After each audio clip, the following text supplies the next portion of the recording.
நீங்கள் பார்த்துக் கொண்டிருப்பது உங்கள் விஜய்.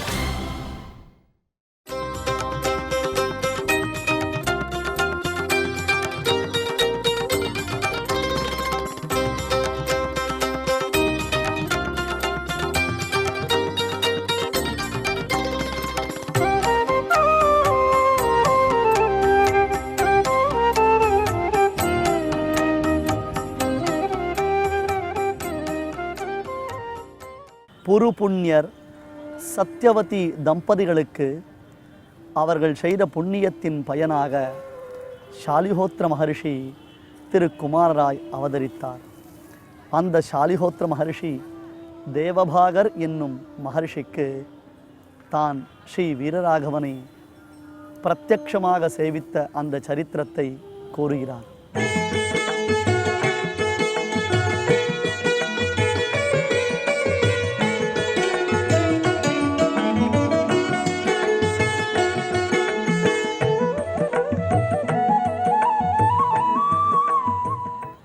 தை அமாவாசை என்று வீரராகவனுக்கு பெருமைகள் அதிகம்.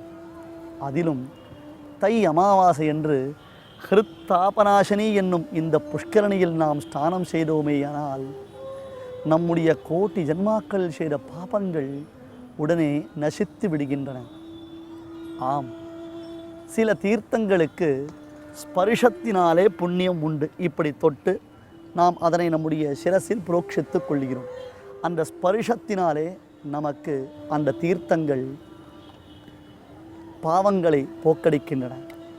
வேறு சில தரிசனத்தினால் அவற்றை கைகுவித்து சேவிப்பதினால் நம்மை அனுகிரகம் செய்கின்றன. வேறு சில ஸ்மரணாத், ஆம், உலகத்தின் எந்த மூலையில் இருந்து கொண்டு கங்கை கங்கை கங்கை என்றாலும் அந்த கங்கை என்னும் சப்தம் நம்மை புனிதப்படுத்தும். ஹிருத்தாபநாசினி என்னும் இந்த தீர்த்தமோ நாம் தொடுவதினாலேயும் நாம் தரிசிப்பதினாலேயும் நாம் எப்பொழுதும் ஸ்மரணம் செய்வதினாலேயும் நமக்கு மோட்சத்தை அளிக்கக்கூடியது. மிகவும் அகன்று பறந்து விரிந்த ஒரு புஷ்கரணியாகத்தான் இது தோற்றமளிக்கின்றது. இதனுடைய விஸ்தீரணத்தை பாருங்கள், நீள அகலத்தை பாருங்கள், எவ்வளவு பெரிய புஷ்கரணி! ஆனால் காலத்தின் கோலாகலத்தினாலே கலியில் மக்களுடைய மனோபாவங்கள் அப்படியே சுருங்கிவிட்டதைப் போல இந்த புஷ்கரணியும் சுருங்கிவிட்டது. சுமார் 50-60 ஆண்டுகளுக்கு முன்பு வரையிலும் இந்த புஷ்கரணியில் பூரணமாக தண்ணீர் நிறைந்திருந்தது. அந்த காட்சியை நாம் மனக்கண்ணால் பார்த்தால் எப்படி இருக்கும்? இப்பொழுதோ சிறு பிள்ளைகள் விளையாடும் மைதானங்களாகவும் பெரியோர்கள் பொழுதுபோக்கும் பூங்காவாகவும் ஆங்காங்கு அவரவர்கள் தங்களுக்கு விருப்பமான காரியங்களை செய்யக்கூடிய ஒரு சாதாரண இடமாகவும் மாறிவிட்டதே. இந்த நிலை மாற வேண்டுமே. தை அமாவாசை என்று இந்த புஷ்கரணியில் பூரணமாக தீர்த்தம் நிறைந்திருக்க லட்சோபலட்சம் பக்தர்கள் வந்து வீரராகவா வீரராகவா வைத்திய வீரராகவா என்று சொல்லி இதில் ஸ்நானம் செய்ய வேண்டுமே. அப்படி ஒரு நன்னாளை, அத்தகையதொரு திருநன்னாளை நம் வீரராகவன் அனுகிரகம் செய்ய வேண்டும் என்று உள்ளம் உருகி பிரார்த்தித்துக் கொள்கிறோம். அன்பர்களே, வெறும் நிகழ்ச்சியாக, பொழுதுபோக்கும் நிகழ்ச்சியாக நீங்கள் இதை பார்க்கக்கூடாது. உங்கள் உணர்வுகளை தூண்டக்கூடிய நிகழ்ச்சியாகத்தான் இதனை நீங்கள் கருத வேண்டும்.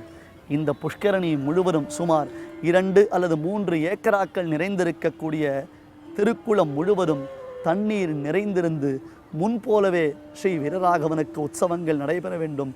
பக்தர்கள் வந்து இதில் ஸ்நானம் செய்ய வேண்டும். அருகில் இருக்கக்கூடிய குஷஸ்தலி என்னும் ஆறு, தற்காலத்தில் கூவம் ஆறு என்று அழைக்கப்படுகின்றதே, அதிலிருந்து இதற்கு தண்ணீர் வருவதற்கு வழிகள் இருந்தன. ஆனால் என்னமோ காலத்தின் கோலாகலத்தினாலே அந்த வழிகள் அடைப்பட்டதினால் நீராதாரம் பாதிக்கப்பட்டிருக்கின்றது. இதில் தண்ணீர் நிறைந்தது என்றால் இந்த பிராந்தியத்தில் ஒரு பொழுதும் ஜலக்கஷ்டம் உண்டாகவே உண்டாகாது. அப்படி ஒரு நிலையை, நம் எண்ணத்தின் மேன்மையை ஸ்ரீ வீரராகவன் அனுகிரகிக்க வேண்டுமாய் பிரார்த்தித்துக் கொள்கிறோம். ஷாலிஹோத்திர மகரிஷி 1 வருடம் தவம் செய்தார். மௌன விரதத்துடன் இருந்தார். அன்னத்தை தான் பக்குவம் செய்தார். வயோதிகரானதொரு பிராமணர் வந்து எனக்கு பசிக்கிறது என்றவுடன் தன் கையில் இருந்ததை அனைத்தையும் அளித்து இன்முகத்துடன் அவரை உபசரித்தார். அன்பர்களை கவனித்து பாருங்கள். பசியின் கொடுமையால் சீறி விடலாம், ஆனால் இன்முகத்துடன் அவரை கௌரவித்தார். அவருக்கு தேவையான எல்லா உபசாரங்களையும் முகம் சுடிக்காமல் மனது கோணாமல் செய்தார். ஆயிற்று. அந்த 1 வருடம் முடிந்தது. அன்றைய தினம் தை அமாவாசை. தை அமாவாசை மிக மிக புண்ணிய தினம், ராகவனுடைய அவதார திருநன்னாள். மறுபடியும் இந்த புஷ்கரணியில் ஸ்நானம் செய்து, அக்காலத்தில் புஷ்கரணி இருந்ததை மனதில் நீங்கள் மனக்கண்ணால் காணுங்கள், திரையில் பார்க்க முடியாது. அந்த புஷ்கரணியில் ஒரு பக்கம் சித்த புருஷர்கள், ஒரு பக்கம் சாரணர்கள், ஒரு பக்கம் மற்றைய தபோதனர்கள், ஏன் பிரம்மருத்ராதி தேவர்கள் 33 தேவர்களும் வந்து புண்ணிய நீராடி பெருமானை வழிபடுகிறார்களாம். ஷாலிஹோத்திரரும் தான் தீர்ச்சாமாடினார், பிராணாயாமங்கள் செய்தார், சங்கல்பம் செய்து கொண்டார். இன்றைய தினம் முதற்கொண்டு ஒரு வருடம் அன்ன ஆகாரம் இல்லாமல் மௌன விரதத்துடன் ஸ்ரீ வீரராகவனை விஜயகோடி விமானத்தில் ஆராதிக்கிறேன் என்று அவர் பிரார்த்தித்து கொண்டார். நடந்து கொண்டிருக்கிறது. மறுபடியும் தை அமாவாசை புண்ணிய தினம் ஏற்பட்டது. அன்னத்தை சமைத்து வைத்தார். அதிதியின் வரவு பார்த்து காத்திருக்கிறார். உண்மையில் சொல்லுங்கள், நம் போல்வர் என்ன செய்வோம்? யாராவது வருவதற்குள்ளாகவே நன்கு சாப்பிட்டு விட்டு, சுவாமி ஒரு 10 நிமிடம் முன்பாக வந்திருக்கக்கூடாதா, இப்பொழுது தான் சாப்பிட்டு முடித்தேன் என்று சொல்லியிருப்போம். ஆனால் மகரிஷி அப்படி சொல்லவில்லை. அதிதியின் வரவு பார்த்து காத்திருந்தார். அதே பிராமணர் அவர் எங்குதான் சுற்றி கொண்டிருப்பாரோ அல்லது எங்குதான் இருந்தாரோ, இல்லை என்றால் ஒரு வருடம் இவருடைய அந்த ஆசிரமத்தின் வாயிலில் காத்து கொண்டிருந்தாரா தெரியவில்லை. நாம் சில சமயம் சொல்லுகிறோமே, திருக்கழுக்குன்றம் கழுகு என்று. அதுபோன்று அந்த பொல்லாத பிராமணர் மறுபடியும் வந்து சேர்ந்தார். ஐயா பசிக்கிறது என்றார். கை கால்கள் தளர்ந்து நடைபயில முடியாத ஒரு நிலையில், எனக்கு பசிக்கிறது, ஆகாரம் அளிக்க வேண்டும் என்றவுடன் மகரிஷி முகம் கோணாமல் புன்சிரிப்புடன் அவருக்கு தனக்கும் வைத்திருந்த அன்னத்தையும் சேர்த்தளித்தார். நன்கு சாப்பிட்டாகிவிட்டது. மிஷ்டான்ன போஜனம் இல்லையே இது, அறுசுவை உண்டி இல்லையே, பக்ஷ்யம் போச்சம் என்று பலவிதமான பதார்த்தங்களை சேர்த்து வைத்திருக்கக்கூடியதான ஆகாரம் இல்லையே. மகரிஷி காட்டில் சிந்திருக்கும் தானியங்களை எல்லாம் பொறுக்கி கொண்டு வந்து அதை அன்னமாக சமைத்திருக்கிறார். அது எவ்வளவு இருக்கும்? அதையும் இந்த பிராமணர் புஜித்து விட்டார்.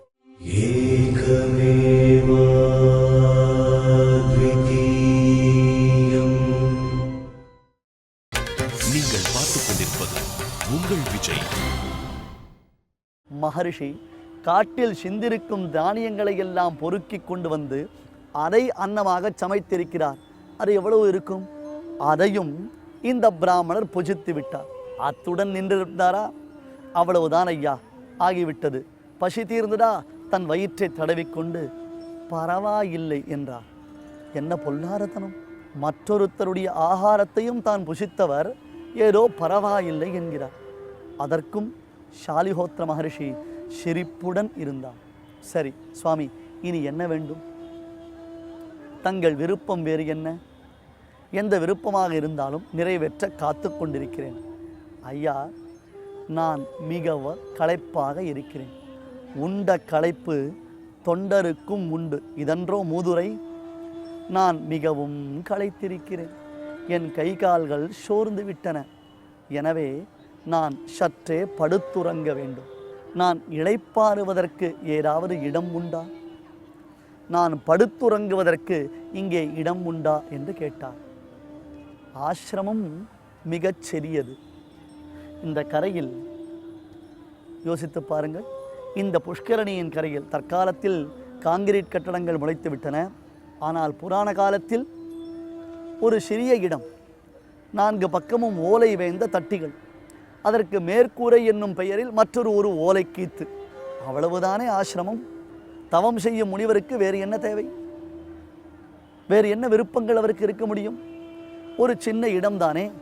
நான் எங்கே சயனித்துக் கொள்வது, நான் எங்கே படுத்துறங்குவது என்று கேட்டவுடன், சுவாமின், இதோ இந்த இடம், இந்த உள் என்னுடைய சிறிய ஆசிரமம், தாங்கள் படுத்துறங்குவதற்கு பாங்கான இடமாய் இருக்கும்.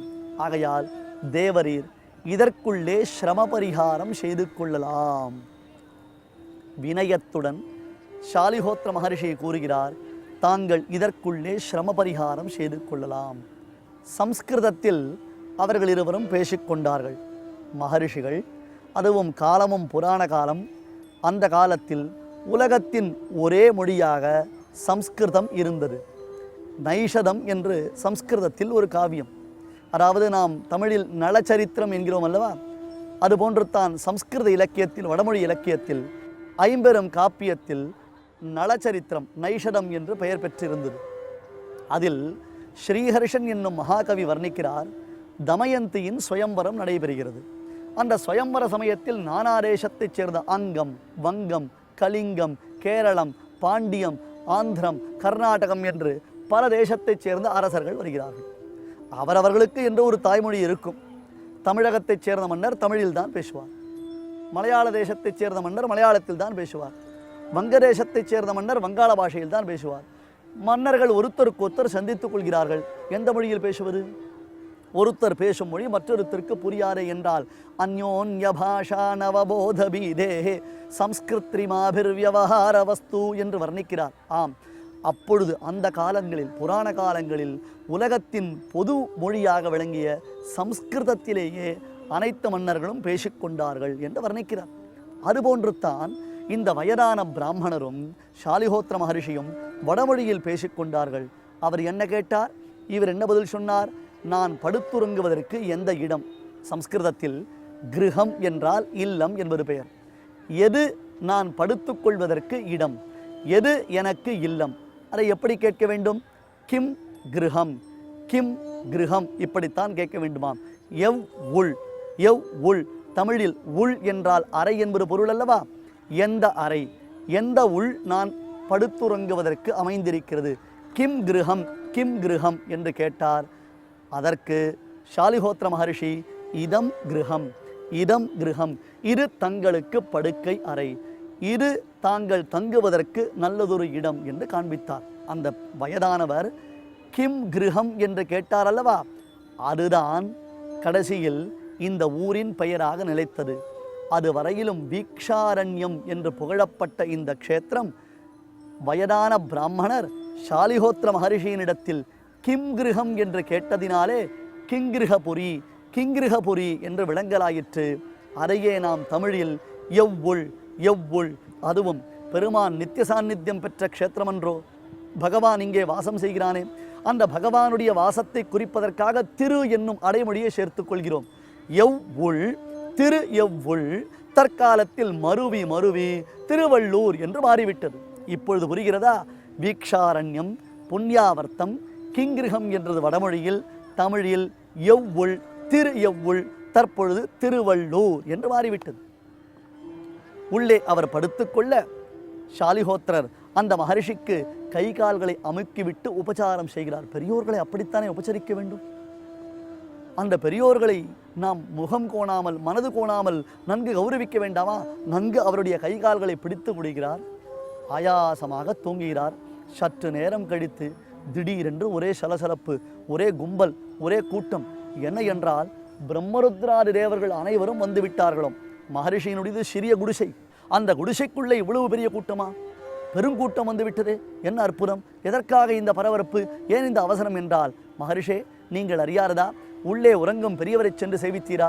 இல்லையே, அவர் நன்கு உறங்குகிறாரே, நீங்கள் போடும் சப்தத்தில் எழுந்து கொள்வாரே. யாரு சொன்னார் ஐயா? உறங்குபவரா? உறங்குவது போல் யோகு செய்யக்கூடியவர். அவருக்கு உறக்கம் என்பதே கிடையாது. அவர் உறங்கிவிட்டால் உலகத்தை யார் கவனிப்பார்கள்?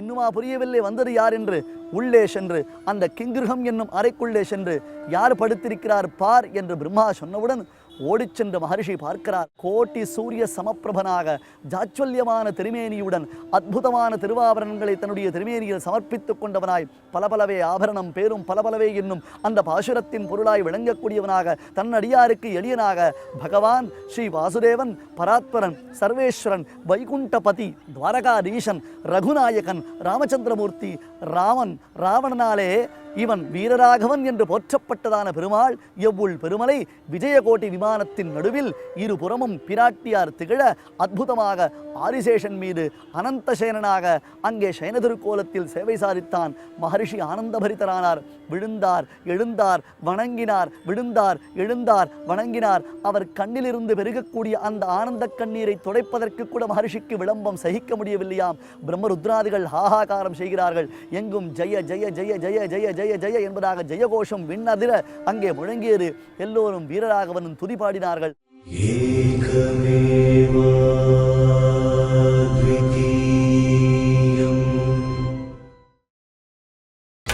நீங்கள் பார்த்துக் கொண்டிருப்பது உங்கள் விஜய்.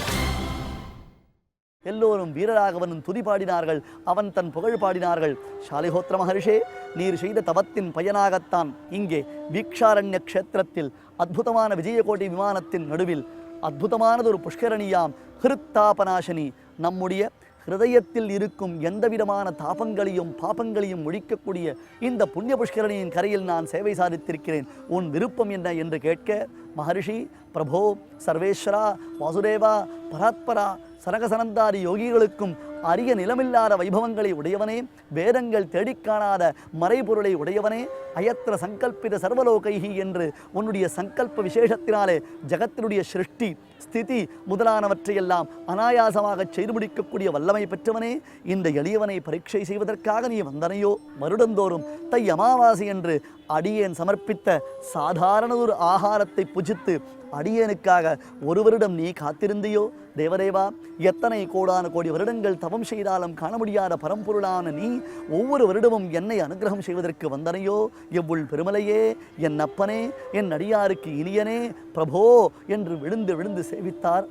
பகவானும் அனைவரும் பார்த்து கொண்டிருக்கும் பொழுது ஷாலிஹோத்திர மகர்ஷியினுடைய சிரசில் தன்னுடைய திருக்கையை வைத்து ஆசீர்வாதம் செய்தாராம். நிருசிம்மாவதாரத்தில் பிரஹ்லாதன் வந்து நிருசிம்மனை ஸ்தோத்திரம் செய்த பொழுது இரண்யகசிபுவை சம்ஹரித்த அந்த நிருசிம்மன், சீற்றத்துடன் இருந்த நிருசிம்மன் பிரஹ்லாதனுடைய சிரசில் கை வைத்து ஆசீர்வாதம் செய்தார் என்று பாகவத மகாபுராணம் வர்ணிக்கிறது. அந்த கரஸ்பரிஷத்தை பெற்ற பிரஹ்லாதன் அகமகிழ்ந்தான் என்பதையும் அங்கே சுகபிரம்மம் வர்ணிக்கிறார். அதுபோன்று தான் தற்பொழுது ஷாலிஹோத்திர மகர்ஷியின் சிரசில் பெருமான் தன் திருக்கை வைத்து ஆசீர்வாதம் செய்தான். என்றோ நடந்தது இது கதை. இந்த கதையை யார் அறிவார்கள் என்று சொல்ல வேண்டாம். இன்றும் வைத்திய வீரராகவனை உள்ளே சென்று சேவிக்கின்றோம். சயன திருக்கோலத்தில் நெடுதுயர்ந்த திருமேனியாக ஆதிசேஷன் மீது அப்பெருமானை சேவிக்கின்றோம். தகட்டில் அழுந்தின மாணிக்கத்தைப் போல பெருமாளை சேவிக்கின்றோம். நாபியில் பிரம்மதேவர் தன்னுடைய ஒரு திருக்கையினால் ஷாலிஹோத்திர மகர்ஷியின் சிரசில் கை வைத்து அவருக்கு ஆசீர்வாதம் செய்து, அவர் மட்டுமில்லை, அவர் போன்று தான் என்னை உள் மனதுடன் உபாசிக்கக்கூடிய எந்த ஒரு பக்தனுக்கும் நான் அனுகிரகம் செய்வேன் என்று சபதம் செய்வதைப் போல பெருமான் சேவை சாதிக்கின்றான். இந்த புண்ணிய புஷ்கரணி வளர வேண்டும். இதன் நீரூற்றுக்கள் மறுபடியும் பீரிட்டு கிளம்ப வேண்டும். இதன் 4 மூலைகளிலும் ஷல ஷல ஷல என்று தண்ணீர் தேங்கி இருந்து அதில் கயல்கள் நன்கு அழகாக விளையாட வேண்டும். பெருமானுடைய தெப்போற்சவம் இதனுடைய அனைத்து மூலைகளிலும் சஞ்சரிக்க வேண்டும். அப்படி ஒரு புண்ணிய தினத்தை பெருமான் நமக்கு அருளட்டமே. ஷாலிஹோத்திர மகர்ஷியின் தவத்தின் அனுகிரகத்தை செய்த அந்த பகவான் நாம் உள்ளம் உருகி பிரார்த்திக்கும் பொழுது நம்முடைய கோரிக்கையையும் செவிசாய்த்து நமக்கு அனுகிரகம் செய்யட்டுமே. வெகு விரைவில் இந்த புண்ணிய புஷ்கரணி நிறைந்திருக்க மறுபடியும் ஒரு தபோவனத்தை நாம் இங்கே அனுபவிக்க வேண்டும் என்று உள்ளம் உருகி பிரார்த்தித்துக் கொள்கிறோம்.